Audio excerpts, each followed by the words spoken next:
Wilujeng pepanggihan Bapak Ibu, para sedherek wonten pundi kemawon.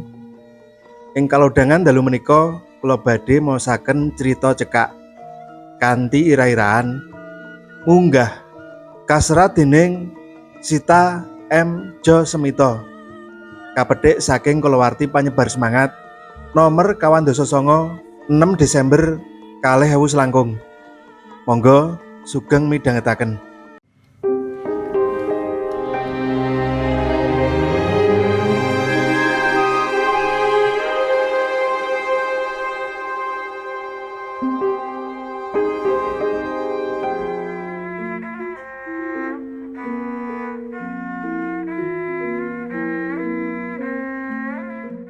Kanya tolah-toleh sak kupenge. Isih sepi. Durung katon bocah-bocah kang padatan padha tetek nongkrong ing sak cerake unda-undaan. Sedhela meneh, mesti bocah-bocah kuwi wiwit jedul mbaka siji. Lumpuk ing bangku semen ing taman. Kang ora kumanan banjur lungguh ing unda-undaan, ngalangi dalan, jalari kang arep liwat, isin lan prekewuh. Apa maneh menawa bocah-bocah sing tetek mau wiwit celuluk, bebeda utawa ngolok-olok, saya seru guyu kang keprungu. Saya mempeng anggone padha ngece. Ora melu pangrasane kang dibebeda, kang dadi sin cilik aten ing sak ngarepe kanca kancane. Gita-gita dheweke napakake sikile ing unda-undaan.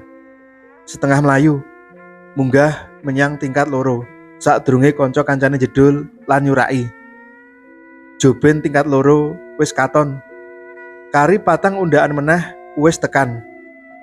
Nalika sikil tengene bocah wadon iku arep manyuk ing undaan kang pungkasan, dumadaan keprungu swara gembruduk. Ngerti-ngerti, bocah-bocah kang padatan lungguhan ing taman wis ngadeg ing pinggir unda-undaan. Gulati kanya, sinambi bengok-bengok lan guyu-guyu.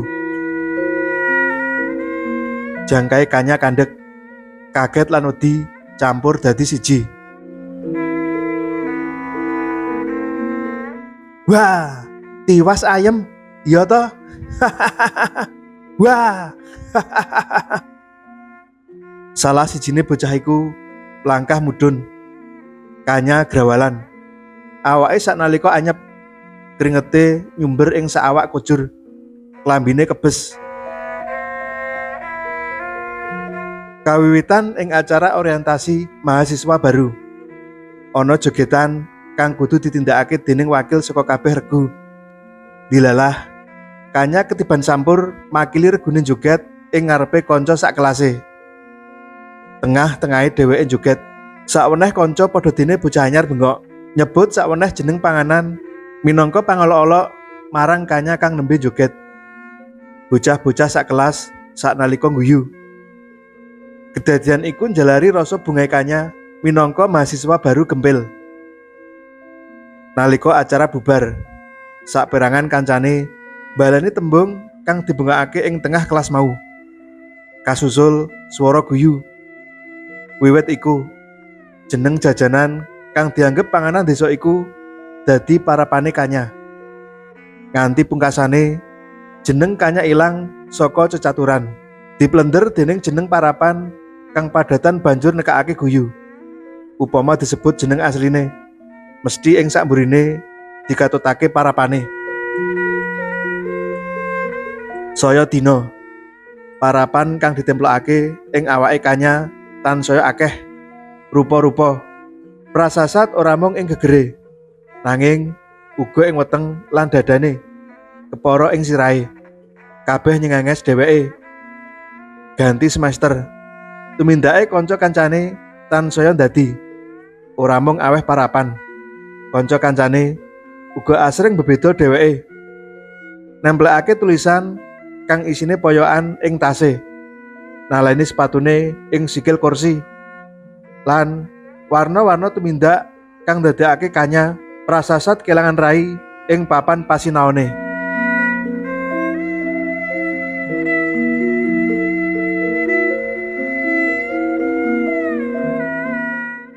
Saya gayeng guyune kanca-kanca kang weruh kedadian iku. Saya ndodro patrape kang bebeda. Olok-olok kang ora ana lerene. Jalari atine kang wis gempil. Alon-alon pipil mbaka sak cuwil. Kala-kala tuk ing mripate banjur nyumber. Lan kenya iku gita-gita menyang jeding. Menawa nganti kanca kancane weruh luwe, mesti bakal saya dadi anggone padha ngece.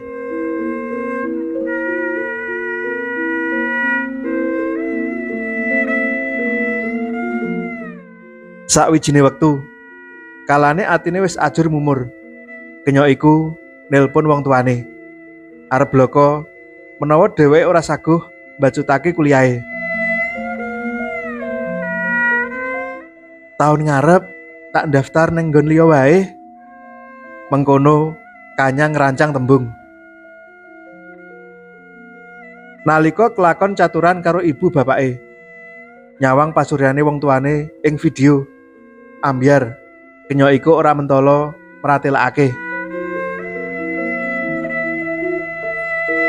Lancar to kuliahe? Mesti seneng manggon ning kono. Kandhane bapakne sinambi mesem ombo.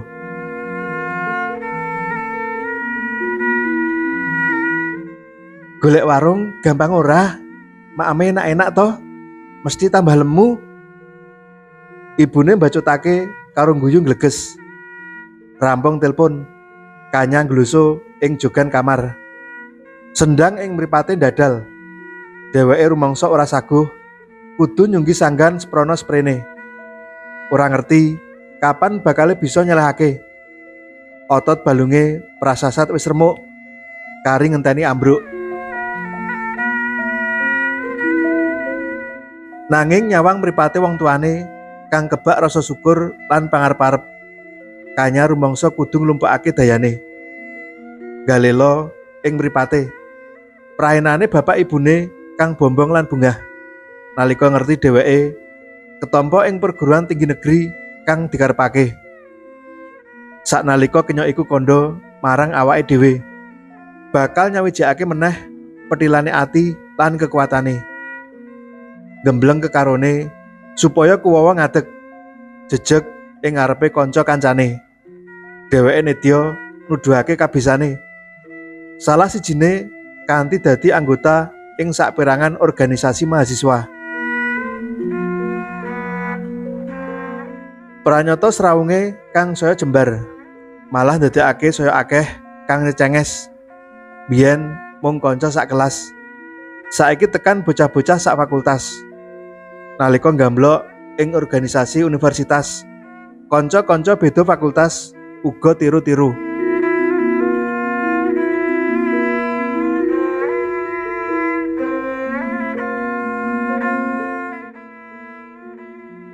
Tetaunan ngadepi kahanan mau tanpa duwe papan kanggo sendan lan singitan. Ndadekake Kanya amblek. Bola-bali bocah iku takon marang awake dhewe lan coba golek wangsulan. Geneo aku tansah dadi bal-balane kanca-kanca. Menawa amarga aku ala, nyatane mung sak jimbet ing kelasku kang kena diarani ayu. Aku lemu. Ana kanca liya kang luwih gendut. Apa amarga aku dianggep ora padha karo kanca liya? Kanya ora bisa nemokake wangsulan bajute. Kanggone bocah iku kabeh wong beda siji lan sijine. Ing sekolahane mbiyen, gurune tau kandha, setiap manusia itu unik. Mula diarani individual differences. Kabeh kudu diajeni minangka titahe Gusti. Geneo ing papan iki, ing pawiyatan iki, paugeran mau ora tumama. Bengoke Kanya sak jerone ati.